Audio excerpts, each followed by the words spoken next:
T20 world cup के पहले दिन बड़ा उलटफेर, स्कॉटलैंड ने बांग्लादेश को हराया। जानिए इस नतीजे का भारत के समीकरण पर क्या होगा असर। T20 वर्ल्ड कप के पहले दिन ही बड़ा उलटफेर हो गया। क्वालीफायर ग्रुप बी के दूसरे मुकाबले में स्कॉटलैंड ने बांग्लादेश को 6 रनों से हरा दिया। टॉस गंवाकर पहले बल्लेबाजी करते हुए स्कॉटलैंड ने 9 विकेट पर 140 रन बनाए। क्रिस गिब्स ने 28 गेंदों पर 45 रनों की पारी खेली। जवाब में बांग्लादेश की टीम 20 ओवर में 7 विकेट खोकर 134 रन ही बना सकी। मुस्तफिजुर रहमीन ने सबसे ज्यादा 38 रन बनाए। गिब्स ने 2 विकेट लिए और उन्हें मैन ऑफ द मैच भी चुना गया। इस मैच में बांग्लादेश की हार का मतलब है कि अब उन्हें ग्रुप ए में टॉप स्थान हासिल करना मुश्किल होगा। इसके लिए स्कॉटलैंड के बचे बाकी मैचों में उलटफेर का शिकार होना होगा।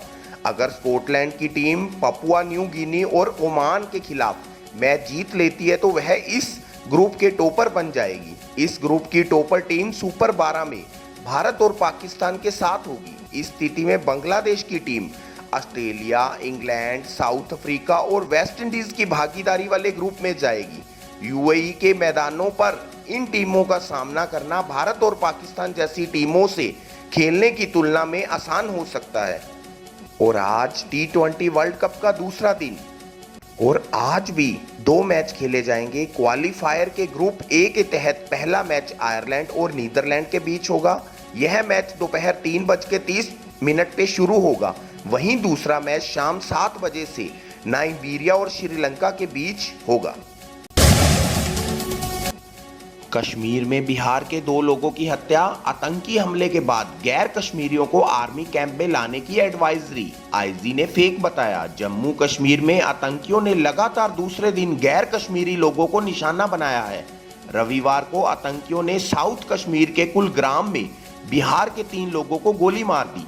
इसमें से 2 लोगों की मौत हो गई जबकि 1 घायल है। रविवार को कुलग्राम के लारन गाजीपोरा एरिया में जिन्हें गोली मारी गई वे सभी मजदूर थे। घायल की पहचान चुनचुन ऋषिदेव के तौर पर हुई है। उन्हें अनंतनाग के मेडिकल कॉलेज अस्पताल में भर्ती कराया गया है। मारे गए 2 नागरिकों की पहचान राजा ऋषिदेव और जोगेंद्र ऋषिदेव के तौर पर हुई है। इस मामले में पुलिस की तरफ से गैर कश्मीरियों को सेना और पुलिस के कैंप में लाने की एडवाइजरी सामने आई। बाद में इसे कश्मीर के आईजी ने फेक बता दिया। घाटी में बड़े हमले, भारतीय सेना को शक, पाकिस्तानी फौज के कमांडो दे रहे हैं आतंकियों को ट्रेनिंग। 8 दिन में हमारे 9 जवान शहीद। 1 हफ्ते से कुछ दिन ज्यादा हुए जब जम्मू कश्मीर में अचानक से आतंकी हमलों और साजिश में तेजी देखी गई। 9 दिन में भारतीय सेना के 2 जूनियर कमीशन अफसरों समेत कुल 9 जवान शहीद हुए। भारतीय सेना और जम्मू कश्मीर पुलिस को शक है कि जंगलों में मौजूद कुछ आतंकियों को पाकिस्तानी सेना के कमांडोज ट्रेनिंग देकर घुसपैठ कराई जा रही है। आतंकी हमलों में कुछ गैर कश्मीर मूल के लोग भी मारे गए हैं। निहिंगों का कबूलनामा, निहिंग नारायण ने तलवार से लखबीर का पैर काटा। सरबजीत ने हाथ, भगवंत गोविंद प्रीत ने बैरिकेड पर लटकाया। हरियाणा में सोनीपत के सिंधु बॉर्डर पर लखबीर सिंह की हत्या के मामले में शनिवार को सरेंडर करने वाले 3 निहिंगों को रविवार को सोनीपत कोर्ट में पेश किया गया।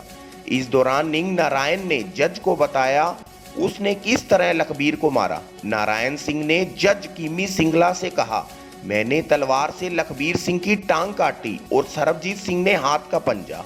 भगवंत और गोविंद प्रीत ने दम तोड़ने के बाद लखबीर की बॉडी बैरिकेड पर लटकाने में मदद की। निहिंगों के अपराध कबूल करने के मौके पर जज ने 2 पत्रकारों को भी सुनवाई की रिपोर्टिंग करने के लिए कोर्ट रूम के अंदर बुलाया। शुक्रवार सुबह हुई लखबीर की हत्या मामले में अब तक 4 निहिंग पुलिस के सामने सरेंडर कर चुके हैं। इसमें से नारायण सिंह, भगवंत सिंह और गोविंद प्रीत ने शनिवार को सरेंडर किया है, जबकि सरबजीत सिंह शुक्रवार को ही सरेंडर कर चुका है। युवराज सिंह गिरफ्तार। सोशल मीडिया पर युजवेंद्र चहल पर जातिगत कमेंट करने के मामले में युवराज सिंह अरेस्ट, तुरंत जमानत पर रिहा। अनुसूचित जाति के खिलाफ अपमानजनक टिप्पणी करने के मामले में क्रिकेटर युवराज सिंह को पुलिस ने रविवार को गिरफ्तार कर लिया। हरियाणा के हिसार जिले के हांसी में उनकी गिरफ्तारी हुई। हालांकि उन्हें औपचारिक जमानत पर रिहा कर दिया गया। युवराज पर आरोप है कि उन्होंने पिछले साल रोहित शर्मा से लाइव चैट में युजवेंद्र चहल की जाति को लेकर अपमानजनक टिप्पणी की थी। हांसी पुलिस के डीएसपी विनोद शंकर ने बताया कि क्रिकेटर युवराज सिंह को केस की जांच में शामिल करने के लिए गिरफ्तार किया गया। पहले भी उन्हें 2 बार जांच में शामिल किया जा चुका है। पुलिस ने हाई कोर्ट के निर्देश पर काम किया है और युवराज को बेल बॉन्ड पर छोड़ दिया। कोविड टास्क फोर्स के चीफ की राय, देश में कोरोना की दूसरी लहर कमजोर, लेकिन कह नहीं सकते कि सबसे बुरा वक्त बीत गया। कोविड टास्क फोर्स के चीफ डॉक्टर वीके पॉल ने रविवार को बच्चों की वैक्सीन सप्लाई और कोरोना के खतरे पर खुलकर अपनी राय दी। उन्होंने कहा कि सरकार वैज्ञानिक तर्क के साथ साथ बच्चों के लिए उपलब्ध वैक्सीन की सप्लाई की स्थिति के आधार पर कोई फैसला लेगी। पॉल ने न्यूज एजेंसी पीटीआई को दिए इंटरव्यू में कहा कि हम जानते हैं कई देशों में किशोरों और बच्चों के लिए वैक्सीनेशन की शुरुआत हो गई है। उन्होंने आगाह किया कि भले ही कोरोना का संक्रमण कम हो रहा है और दूसरी लहर कम हो रही है, लेकिन अभी यह कहना सही नहीं होगा कि सबसे बुरा समय खत्म हो गया है। ऐसा इसलिए क्योंकि कई देशों में 2 से ज्यादा लहरें आ चुकी हैं। विवादों में एम्स की रामलीला, स्टूडेंट्स ने रामायण पर मजाकिया नाटक बनाया, सोशल मीडिया पर विरोध के बाद मांगी माफी। जी हां, दिल्ली एम्स के स्टूडेंट्स के रामलीला मंचन के बाद हंगामा खड़ा हो गया। रामलीला मंचन का वीडियो सोशल मीडिया पर वायरल हो रहा है। लोग इसे शेयर कर छात्रों पर धार्मिक भावनाएं भड़काने और उन्हें गिरफ्तार करने की मांग कर रहे हैं। मीडिया रिपोर्ट्स में दावा किया जा रहा है कि नाटक का आयोजन MBBS फर्स्ट ईयर के छात्र शोएब आफ्ताब ने एक एजुकेशनल ऐप के साथ मिलकर किया था। हालांकि भारी विरोध के बाद एम्स स्टूडेंट्स एसोसिएशंस ने माफी मांग ली है। इस बीच एक बड़ी खबर निकल कर आ रही है, मर्डर वेपन पर निहंगों का झूठ। सिद्धू वोटर हत्या मामले में जो तलवार पुलिस को सौंपी गई, उससे नहीं हुआ था लखबीर का कत्ल।